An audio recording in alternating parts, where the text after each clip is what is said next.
Um, yeah, this whole thing with Deontay Wilder, I might as well just start now because I haven't really got that much time. So this whole thing with Deontay Wilder has been pretty funny. Um, he's been beaten, senseless, and his whole uh, his whole team basically saved him, and now he's condemning them from saving him. So he's like basically trying to say, next time, unless I'm dead, don't pull me out of the fight, which is completely stupid. It would be nice if he would have thanked his team maybe for sort of helping him out and actually getting him out of danger, because things could have gone a lot worse than they actually did turn out to. So, he's obviously a proud man. He's a boxer. He needs to try and keep up his ego. If he loses his mentality, then he's going to be pretty much broken. He won't be able to use the same bravado that he usually does. And it could be very difficult to come back from what's happened recently. He seems to be trying to take control of the damage and try to soften it a little bit by coming out with some quite elaborate excuses. I personally think that these excuses are a joke. I was listening to Fanon's video earlier, and he's there trying to tell everyone that, oh no, this isn't an excuse. An excuse means that he's trying to pass the buck on to somebody else. Well, no, not technically, because he's trying to pass the buck onto an object being his suit that apparently weighed 20 kg or 40 pounds, which is completely ridiculous. Yes, it's possible his suit might have weighed that much, but what, you trying to tell me that he didn't do any weight training? He's a heavyweight, 6'9" or 6'7" guy, doesn't do any weights. Supposedly the hardest punching boxer in the boxing world today doesn't do any weights. We've seen him in some of his build-up videos doing weights, so he can't really use that excuse that he doesn't do any weights, because he obviously does. Now, to say that it was caused by his suit being too heavy, if you watch the whole walk-in, you'll see that when some people bump into him, it's lifting up his suit, so it can't weigh that much. And also, when he gets to the ring, he steps up onto the side of the ring and he turns around, he looks around and he starts jumping up and down. Now, if you really did feel that your suit weighed that much and that you were uncomfortable wearing it and that it was going to cause you a lot of issues, do you really think that he would be jumping up and down on the side of the ring? He didn't look off balance. Fanon was trying to say as well that he's wearing a mask and the mask was restricting his breathing. Okay, so when they take off his mask, why is he not heavy breathing? Why is he still perfectly fine? Why is he not out of breath? If it was restricting his breath that much, why is he not out of breath? You can keep on making excuses for this guy, Fanon, but it's just making yourself look stupid, you and the rest of the LDBC. I was on a chat with Mr. Boxing Today a couple of days ago, and I still stand by my previous that that blood boxing is basically just prejudice against anyone else other than black people. I'm completely against using race in boxing. They all tried to play the race card against Tyson Fury, and that backfired, made you all look a little bit silly. It might have been black.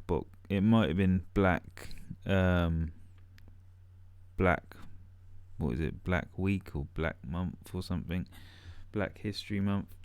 But that doesn't mean you need to bring race into boxing. I don't agree with Mr. Boxing Today that race has always been involved in boxing.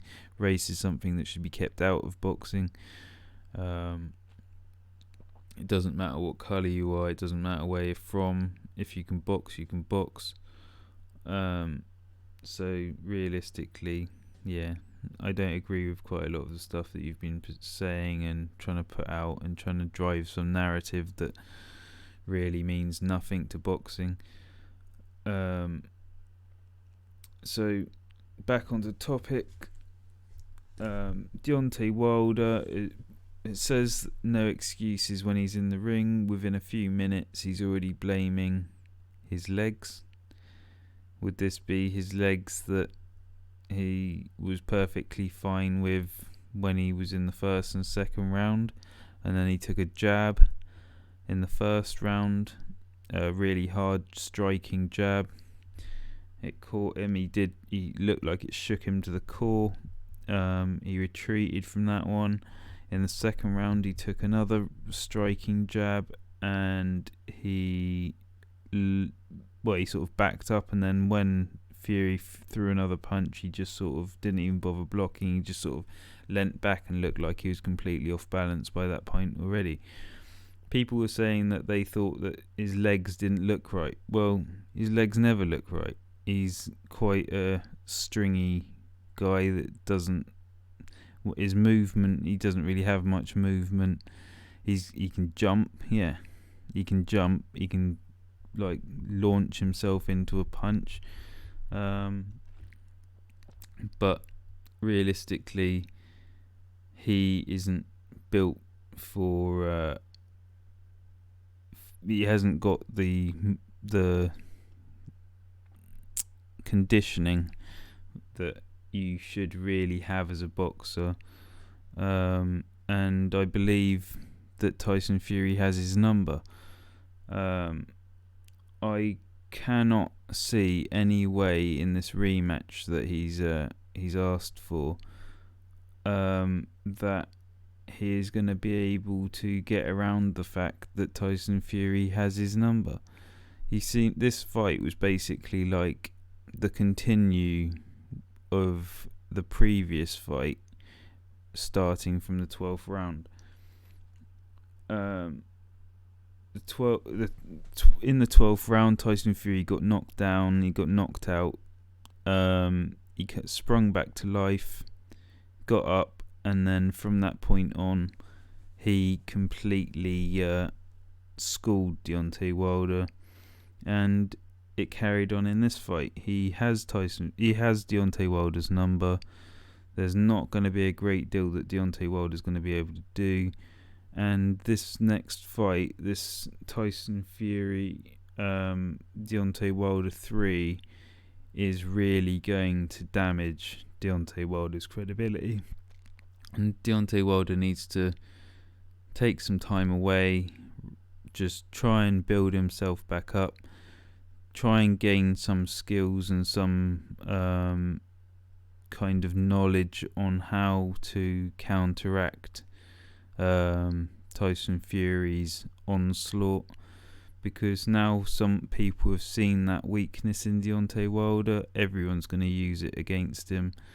The style that Tyson Fury used to beat him, I could quite easily see Andy Ruiz also being able to implement. It looked like a very Andy Ruiz style, and I believe that Andy Ruiz has faster hands than Deontay Wilder. He's probably got plenty enough power to knock Deontay Wilder out. Same goes for Dillian. Dillian White would more than likely have the power to knock Deontay Wilder out.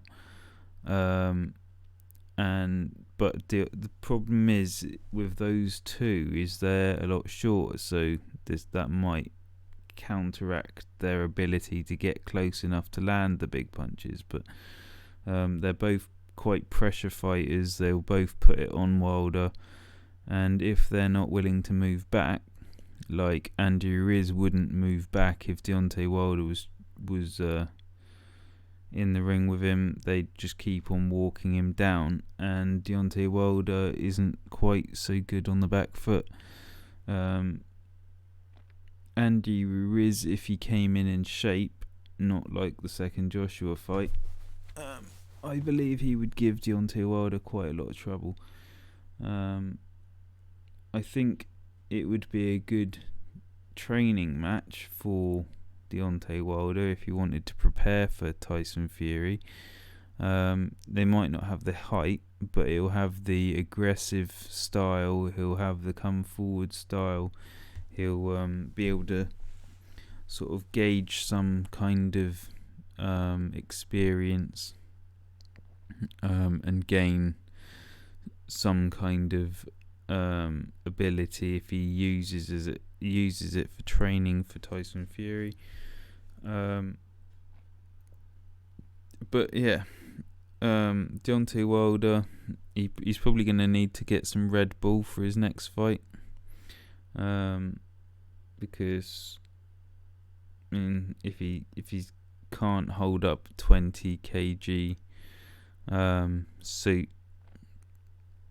for the ring walk, and that's even if it is 20 kg suit, I don't believe it is, for like 100-meter walk, and he's supposed to be a heavyweight, I really don't see that anything's going to help him other than Red Bull, because Red Bull gives you wings.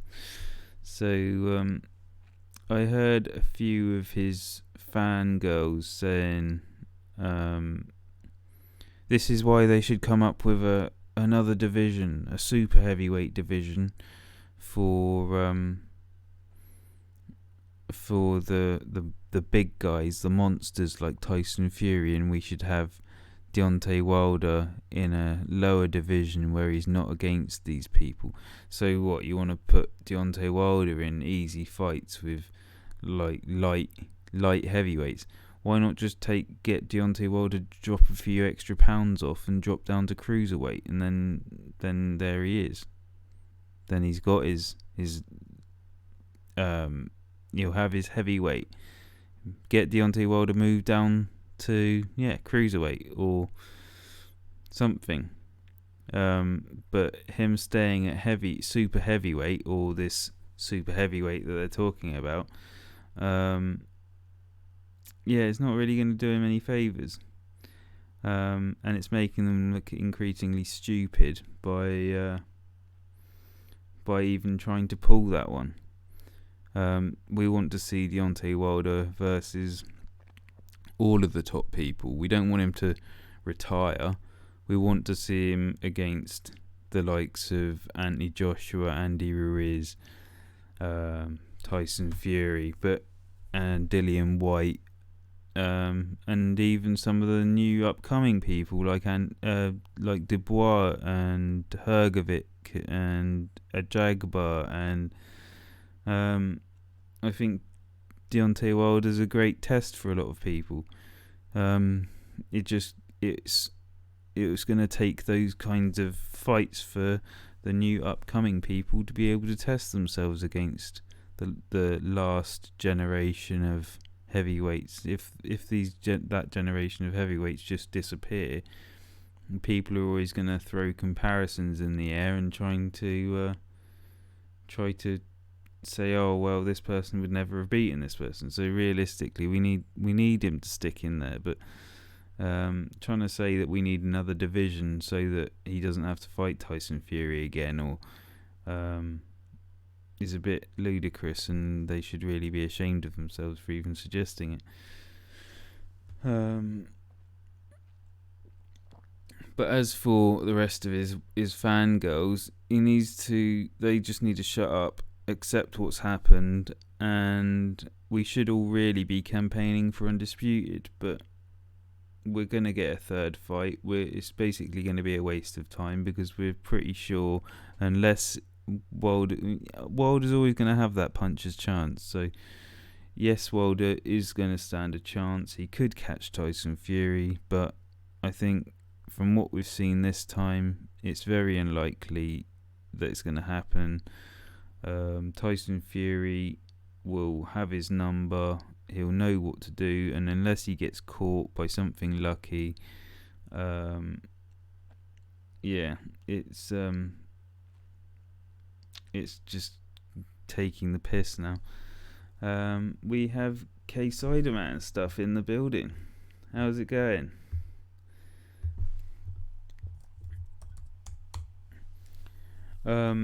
What did he say? These super heavyweight fighters have got unfair advantage. Definitely needs to be a super heavyweight division. What's going on there? Definitely needs to be a super heavyweight division. The problem being there's not enough heavyweight fighters to go around between both divisions. Yes, surprised he hasn't moved down to cruiserweight or one of those fights. I mean, if he did drop down, he could fight his brother Marcellus. That would be a nice easy win for it, wouldn't it? He could also then take on people like Hunter could move back down, and maybe Hunter and him could have a fight.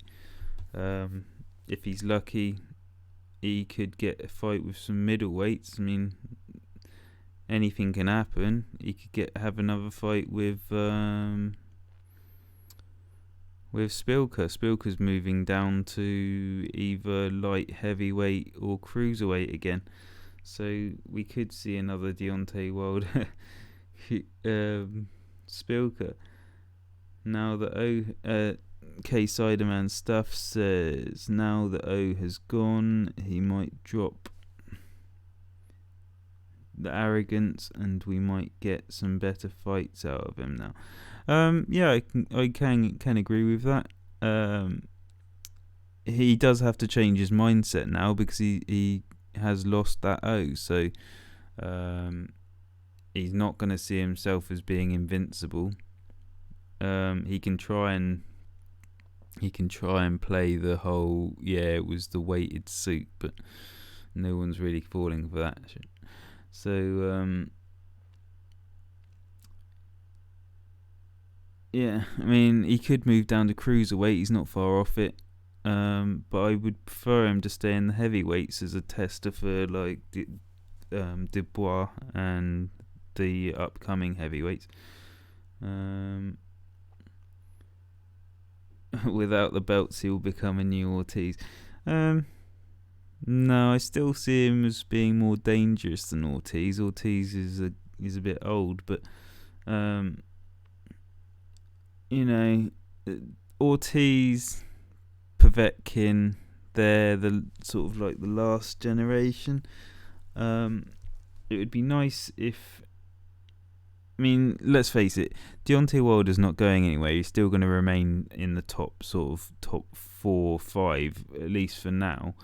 It would be good if Deontay Wilder would now consider having other fights outside of the belt holders, just so that he can try and gain some experience and actually earn some respect, instead of just being it all about the colour of his skin or the broadcast that he's with. Deontay Wilder needs to gain the experience that he's going to require to beat Tyson Fury. He can't always rely on that punch. That punch is only going to get him so far. And I can't see that with that one skill set that he's going to be able to beat Tyson Fury as he is. We need to get Undisputed on the road.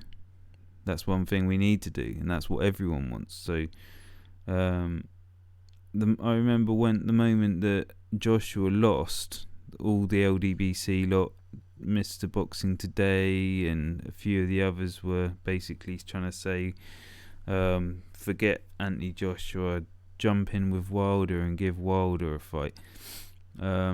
Well, now it's on the other foot. Now they're all whinging and crying, saying, oh, well, Dillian deserves a shot. Dillian deserves a shot. I mean, yeah, it would be nice to see Dillian versus a belt holder. I think he does deserve it. Of course he does.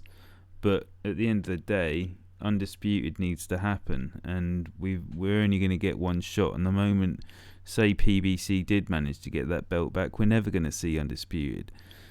Because they're never going to let that belt go back out of that camp again. What's K Siderman saying this time? He's got a puncher's chance to win against it. His fitness, that will let him down. That's what he will need to work on in order to go a full 12 rounds. Yeah. Yeah, he does. I mean, he can fight 12 rounds now. He's done it several times. He's very patient. He doesn't seem to... He, the way that he fights, he doesn't need all that stamina. He is very good at preserving his own energy. And I would say he needs to learn to defend. He needs to learn to defend. He needs to learn how to be more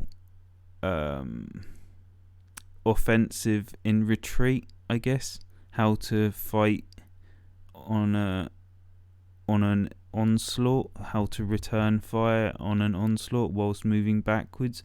He does need to get a different skill set if he's going to be able to challenge Tyson Fury with his newfound ability to just track Deontay Wilder. Deontay Wilder was like a deer. He was like Bambi versus a hunter with a pack of wolves, because there was nowhere for Wilder to go. The moment that first bell went, Fury he could smell blood, and you could see the fear in Deontay Wilder's face. In the first round, after he got hit with that striking jab, he just looked like, oh my god, what have I just got into? So I think he knows deep down that he's going to need something new, something fresh to be able to overcome Tyson Fury. But I think his pride is getting in the way, and his fan base are basically condemning him from saying no to this next fight. So, I mean, it's going to be them that's going to be to blame for his downfall, because he's going to get hurt. He's going to get hurt. He's going to get beat. He's going to get humiliated again, and it's going to be the end of Deontay Wilder. It's not going to be very nice watching. I can tell you that much. It's going to be quite painful to watch. It's going to be it's just going to be a disaster, and I don't think Deontay Wilder is going to want to stay around for another fight. If he gets this fight wrong with Fury, I can't see him sticking around again. He's going to have the two losses on his record, and he's not going to want to face any of the lower opposition in case they beat him as well. So it's not looking good. So I guess the LDBC might have to start looking for a new heavyweight to follow. Otherwise, I mean, they might end up shutting down all their channels. And I mean, PBC, what are they going to do? PBC's going to need to start recruiting some new some new heroes. So I mean, yeah, I've said pretty much all I can say at the moment. Got any more questions, Ciderman? Or I'll wrap it up because I can't really carry on for too much longer. It's been good to see you again, Ciderman. I wasn't too sure if you were going to be back about or not. It's been quite a while since I did a previous video. I was tempted to be on here on the night of the fight, but I've got too much going on in life, and yeah, I'd rather take the back seat and just enjoy boxing instead of forcing myself to critique every little detail, and just takes the fun out of it. So yeah, I've been taking a back seat and I've been enjoying it. I can come and go and do as I want. I bet K-Siderman stuff says, I bet Kovnowski is kicking himself for not taking the AJ fight now and waiting for Wilder instead. Yeah, absolutely. Kaunaki or Kovnowski could have had a AJ fight. It was offered to him when Miller failed the drug test. So yeah, Kaunaki decided he didn't want to take it, the same as Ortiz decided he didn't want to take it, and it got passed down and eventually got to Andy Ruiz. Yeah, of course, because obviously Kaunaki fights very similarly to Miller and also to Ruiz, and if that AJ had gone in with Kaunaki, there's a very high chance that he would have also got a bit of a winning. He might have landed that lucky shot. Nobody really knows how much of a hitter Kaunaki is. I mean, when he was in with Christian Hammer, I think he stopped Christian Hammer, but yeah, he's a bit of a puncher. He does seem to have some power. He also knocked out Spilker in like 3 rounds from memory. So he has got power. How much power I don't know, but I would like to see Andy Ruiz versus Kovnowski. I would like to see Andy Ruiz versus quite a lot of people. I do see him as being quite an exciting fighter, especially at close range. And we haven't seen anyone that quite fights like Andy Ruiz, because Andy Ruiz is a very much underrated close to mid-range boxer. It's just his weight and his feet that sort of let him down quite badly. His stamina is very good considering his size. I mean, I don't know what Miller's doing at the moment, but Miller would be another decent. He could. I wouldn't say he would be. He could be another decent heavyweight contender. He is quite brutal, and he's very much a come forward fighter. But yeah, I think I'll end the stream here, and now that I've kind of got the YouTube thing back set up again, I probably won't stay away for too longer stints now. I do need to try and work out what's going on with my stream setup, because I had to reset everything up again, and I'm not entirely sure whether I've got everything right. I don't know what people are using for doing the conference type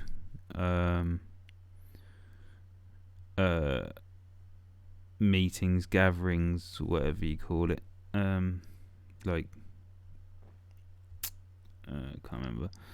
But yeah, I just need to try and figure everything out on OBS and get back into doing some videos. But yeah, good to see you, K-Sider Man, and I'll hopefully catch you on the next one. Cheers.